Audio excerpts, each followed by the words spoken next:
The UN, conspiracy theories, and the fools of the chattering classes. That is the topic of tonight's byline. Now, regular viewers will know how I feel about the United Nations. I hate the place. I think the whole building in New York could be pushed into the East River and the world would actually be better off.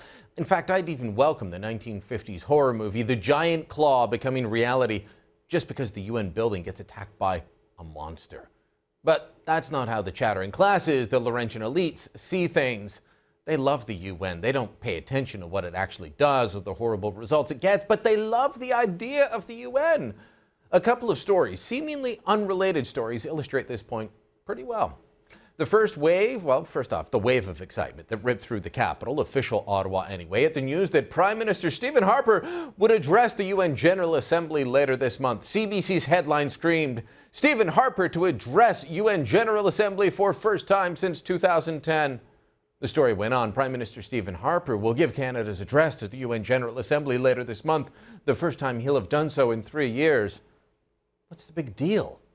Over at the Ottawa Citizen, their story actually said Prime Minister Stephen Harper, who has tended to skip the annual gathering of world leaders at the United Nations, has decided to attend the high-profile event later this month and deliver a speech to the UN General Assembly. Actually, the PM normally goes to the UN for the General Assembly meetings. He just doesn't do useless things like address a half-empty hall that, when it is full, is populated by thugs, dictators, and rogue leaders. What he does is he goes and meets with other world leaders in business-like meetings. He gets things done for Canada.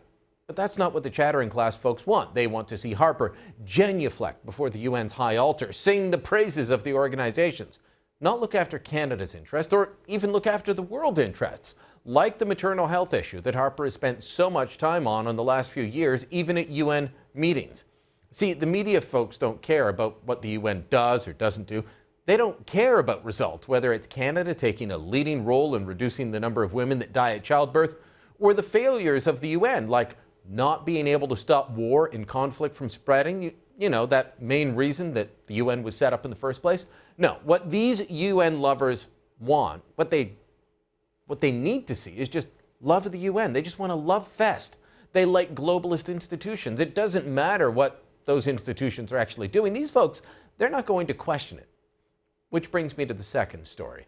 Ottawa Citizen writer Glenn McGregor tweeted this out Wednesday morning. CPC MP warns Agenda 21 fave conspiracy theory of UN critics will take decision making from landowners. He was referring to MP Cheryl Gallant, who in a newsletter to her constituents rightly pointed out that part of her riding, Renfrew County, wants to grow, but the neighboring city of Ottawa doesn't want its neighbor to grow, and they want to use Agenda 21 ideals and legislation to stop it.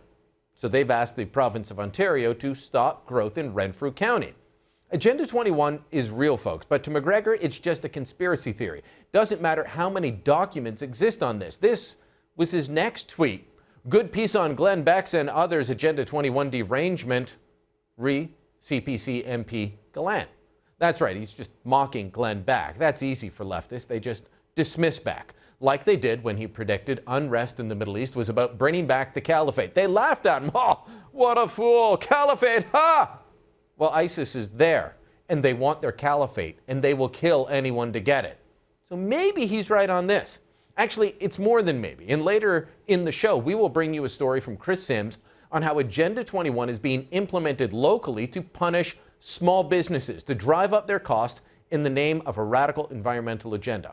But that won't matter, not to the left. They just simply dismiss Agenda 21 as conspiracy theory. It's very real. It came out of the UN Earth Summit in Rio in 1992, the event pushed by people like Maurice Strong, the Canadian socialist who now lives in China, and who views private land ownership and control as an impediment to getting the society we need and he wants. Here's how the UN defines Agenda 21. Agenda 21 is a comprehensive plan of action to be taken globally, nationally, and locally by organizations of the United Nations system, governments, and major groups in every area in which human impacts on the environment. Any area. That's a pretty wide open statement, because if you listen to the environmentalists, everything touches on the environment. So Agenda 21 can be used to justify all kinds of things. And it's not just some 22-year-old document. Here's what Canada and the countries of the world voted on at the Rio Plus 20 Environmental Summit in 2012. They said, we reaffirm our commitment to fully implement the Rio Declaration on Environment and Development, Agenda 21, the program for further implementation of Agenda 21, and then they list off a whole other pile of environmental agreements. It's likely that that language will once again be in documents at the UN Climate Summit later this month in New York City, at the UN General Assembly meetings. But to McGregor, that's all a conspiracy theory. It doesn't even matter to him that he lives in Ottawa, and they had a plan put forward a number of years ago. This is it in my hand. It's called Capital Agenda 21. One of the things the plan called for, reduce parking in downtown Ottawa, especially near Parliament. Why? Well, it's better to be able to do that so you can force folks onto transit. Guess what happened? Fewer parking spots in downtown Ottawa. Cities have also used Agenda 21 goals to push ideas like needing permission of the city to cut down trees on your own property you own that the city doesn't. You need their permission. See, cities are the main target of Agenda 21 because they control zoning and land use.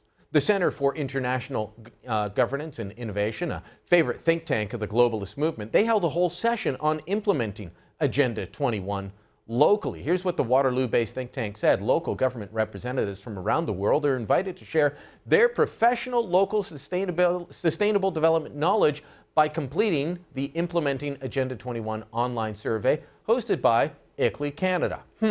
ICLEI, a group at the fore of pushing this agenda, a group that your own town or city is probably a member of. See, much of this takes place bureaucrat to bureaucrat. And then politicians aren't needed if you just go bureaucrat to bureaucrat. But if a politician gets uppity, if they get in the way, if they give resistance, then don't worry. The UN, well, they appointed globalist Michael Bloomberg as their special envoy to cities. To hell with national sovereignty. This was just earlier this year. The UN now goes straight to your city or town. Forget dealing with pesky national governments like the United Nations is supposed to do.